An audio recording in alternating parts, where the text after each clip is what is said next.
Knee replacement தான் ஒரே தீர்வா முட்டி வலிக்கு அவர் முட்டி தேய்மானத்துக்கு அப்படிங்கிறது இட் இஸ் வெரி காமன் நம்ம ஒன் நாள். ஒரு எக்ஸாம்பிள் 35-40 வயசுல இருக்கு, வெறும் கான்ட்ரோமிலேஷியா பெட்டலா ஒரு சிம்பிள் ஏர்லி ஆபரேட்டிவ்ஸ் வந்தா கண்டிப்பா பிசியோதெரபி அண்ட் டேப்லெட்ஸ் தான் ஃபர்ஸ்ட் ஸ்டேஜ்.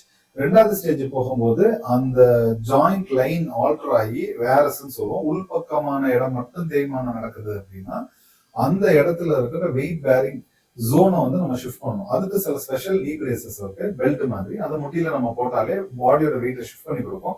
பிளஸ் நீ ஸ்ட்ரெங்தனிங் எக்ஸசைஸ் அண்ட் சப்ளிமெண்ட்ஸ் எடுத்துக்கிட்டோம்னா நமக்கு அதுல இருந்து ரிலீஃப் கிடைக்கும். இன்னைக்கு இருக்க நவீன காலத்துல ரோபோட்டிக் ரீப்ளேஸ்மெண்ட் வரைக்கும் வந்துருச்சு.